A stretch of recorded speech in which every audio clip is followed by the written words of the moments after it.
جیسے حنفیوں کو کہانی کرائی گئی ہے کہ اہل حدیث اماموں کو نہیں مانتے. اہل حدیث اماموں کو بھی مانتے ہیں, اماموں کی بھی مانتے ہیں. آپ صرف کوئی مانتے ہیں, وہ کی بھی مانتے ہیں. کی یہ مانتے ہیں کہ ان کی کوئی بات کتاب و سنت کے خلاف وہ چھوڑ دیتے ہیں کیونکہ اماموں نے خود کہا ہوا ہے, تو ان کو یہ گالی کھانی پڑتی ہے. تو نبی علیہ السلام اسپیشیز ہونے میں انسان ہے, مرتبے میں نہیں ہے.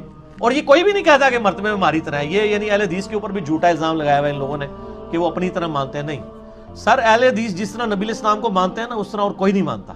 کیونکہ آپ لوگوں نے تو لوگوں کے بنائے ہوئے امام بنائے ہوئے ہیں. اہل حدیث نے اس کو امام مانا ہوا ہے جس کو اللہ نے امام بنایا. ما ضل صاحبکم وما غوی. اہل حدیث کی آپ کے بزرگوں سے کوئی دشمنی نہیں ہے. وہ جو کچھ کہتے ہیں نبی علیہ السلام کی محبت میں کہتے ہیں. آپ ذرا ان کے قریب ہوں, آپ کو پتہ چلے گا کہ اہل حدیث نے نبی علیہ السلام کو صحیح مانا ہے. باقی تو صرف نام کے ہی مان رہے ہیں. ٹھیک ہوگا نا جی.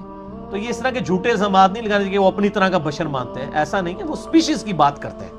تو سپیشیز تو ہے نا بشر, اس سے کون انکاری ہے؟ جو نبی علیہ السلام کی بشریت کا انکار کرے وہ تو کافر ہے. ایک سوال ہے جی کہ آپ اکثر معاملات میں اہل حدیث کو کیوں سپورٹ کرتے ہیں جبکہ دوسری طرف آپ کہتے ہیں کہ نہ میں وہابی نہ میں بابی, میں نیوٹرل ہوں. 90% چیزوں میں آپ اہل حدیث ہو جاتے ہیں. میں اہل حدیث نہیں ہوتا, اہل حدیث میں ہو جاتے ہیں. مسئلہ یہ ہے کہ اگر میں کہتا ہوں رکوع میں جاتے وقت, رکوع سے اٹھتے وقت رفع الیدین کرنا چاہیے, جتنا میں نے اس مقدمے کو دنیا میں اٹھایا اتنا تو اہل حدیث نے بھی نہیں اٹھایا. اہل حدیث کے انڈیا پاکستان کے پرانے بزرگ دیکھیں, بڑے دبے الفاظ میں لکھتے ہیں کہ جی کرنا چاہیے, بہتر ہے, اگر کوئی نہیں کرتا ہم کچھ نہیں کہتے. میں تو جناب چڑھ گیا سارے ہوتے کہ کیوں نہیں. تو میرے جیسا تو رفع الیدین کا مقدمے کسی نے نہیں اٹھایا. میں اس روئے ارض پہ جتنے بھی مکاتب فکر ہیں مسلمانوں کے, ان میں سب سے بہتر اور قرآن و سنت کے قریب اہل حدیث کو مانتا ہوں. اہل حدیث کی فکر کو, اہل حدیث کے منہج کو, فرقہ اہل حدیث یا علماء اہل حدیث کو نہیں. فرقہ اہل حدیث یا علماء اہل حدیث کو نہیں, اہل حدیث کے منہج کو. جو وہ کہتے ہیں کتاب اللہ سب سے پہلے نمبر پہ ہے, سنت ہے, اجماع ہے, اور صحابہ کو دیکھنا ہے, باقی اماموں کو بعد میں دیکھنا ہے, آپ نے پہلے ان کو دیکھنا ہے. میں اہل حدیث کے منہج کو 24 کیرٹ سونا مانتا ہوں. اس روئے عرض پہ سب سے بہترین منہج اہل حدیث کا ہے, بشرطے کہ وہ خود بھی اس پہ عمل کر رہے ہوں.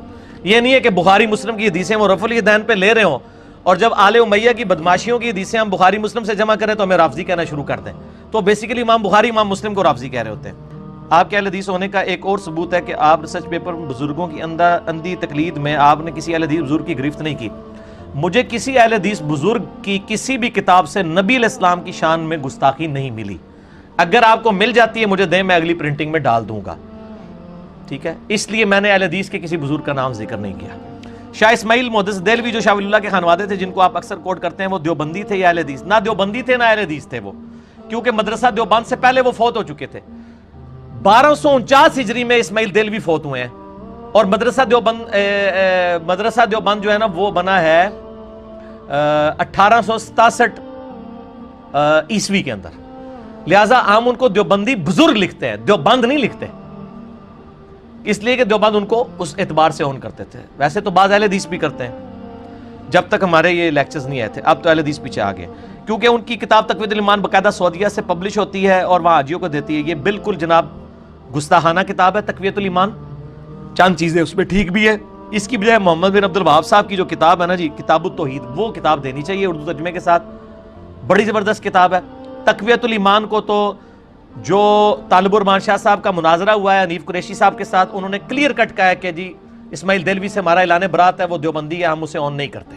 رفع الیدین ضرور کرتا تھا وہ, لیکن ہم اسے اپنے بزرگ کے طور پہ آن نہیں کرتے, چونکہ اہل حدیث نے اعلان برات کر دیا. اسماعیل دہلوی کی عبارتیں اندھادھند پیروی کے انجام میں ہیں, لیکن وہاں ہم نے اس کو دیوبندی بزرگ لکھا ہے.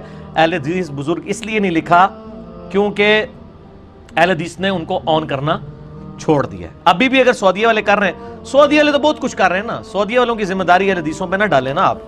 سعودیہ والے تو 20 تراویح نہیں ختم کروا سکے حرمین کے اندر سے, باقی جگہ ساری 11 کروا رہے ہیں. جی اچھا, عید اور جمعے سے پہلے ہمارے یہاں زیادہ تر حنفی مساجد ہیں, وہاں پر ایک سسٹم ہے کہ پہلے اردو میں تقریر کرتے ہیں, بعد میں ایک خطبہ چھوٹا سا عربی میں دیتے ہیں. مخصوص انہوں نے کچھ الفاظ یاد کیے ہوتے ہیں جس میں خلفائے راشدین کا بھی ذکر کرتے ہیں, مخصوص ہے. اس کے بعد وہ تھوڑا سا گیپ دے لیتے ہیں, اس کے بعد پھر دوسرا عربی خطبہ دے دیتے ہیں. عید میں بھی ایسے کرتے ہیں.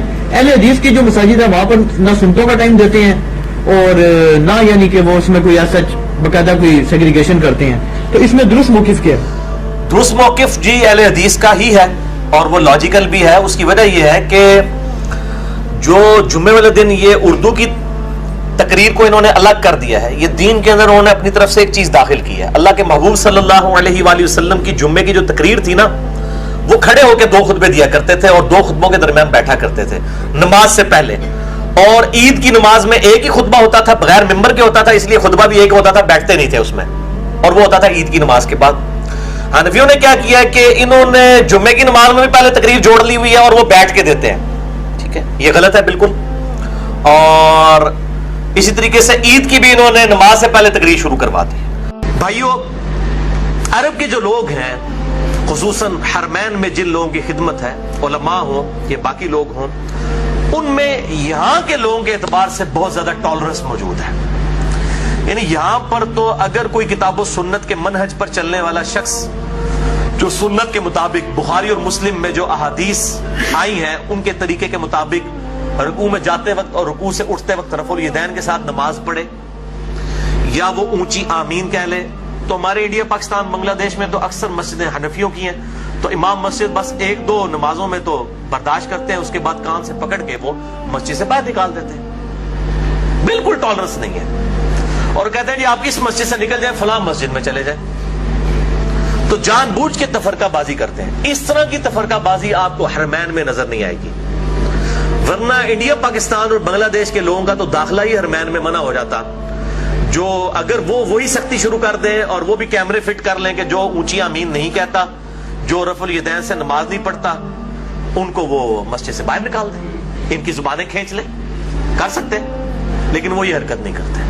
جو جس طریقے سے نماز پڑھنا چاہتا ہے, کسی نے ہاتھ یہاں پہ باندھے ہیں, ناف سے نیچے باندھے ہوئے ہیں, ہاتھ چھوڑ کے نماز پڑھ رہے ہیں, رفع الیدین سے پڑھ رہے ہیں, بغیر رفع الیدین کے پڑھ رہے ہیں, وہ کسی پر کسی قسم کی کوئی قدغن نہیں لگاتے. اور کاش اس طرح کی ٹالرنس یہاں پر بھی جو مسجدیں ہیں ان کے اندر آئے.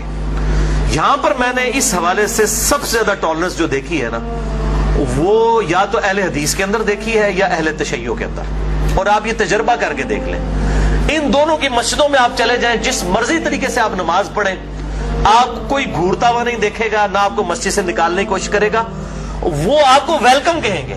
اور اس کی ٹیکنیکل ریزن ہے بےچارے مائنورٹی میں, وہ خوش ہوتے ہیں ساڑی مسیدی کو وڑیا تو صحیح ہے نا, کیونکہ ہے ہی تعداد تھوڑی ہے اہل حدیث کی, اہل تشیع کی, تو انہیں خوشی ہونا ہے کوئی اور آ جائے. لیکن اس کے برعکس اگر کوئی اہل حدیث یا کوئی اہل تشیع کسی حنفی کی مسجد میں چلا جائے, تو وہ آپ دیکھیں کس طرح گھور کے اسے دیکھنا شروع کر دیں گے, اور چھوٹے چھوٹے بچوں کو پیچھے لگا کے آوازیں بھی کسیں گے, اس سے بھی باز نہیں آئیں گے. تو یہ میں آپ کو کمپیریزن بتا رہا ہوں کہ حرمین میں کتنی ٹالرنس موجود ہے, اور یہاں پر اس اعتبار سے کتنی زیادہ جو ہے وہ ریجڈنس لوگوں کے اندر موجود ہے, کتنی سختی موجود ہے.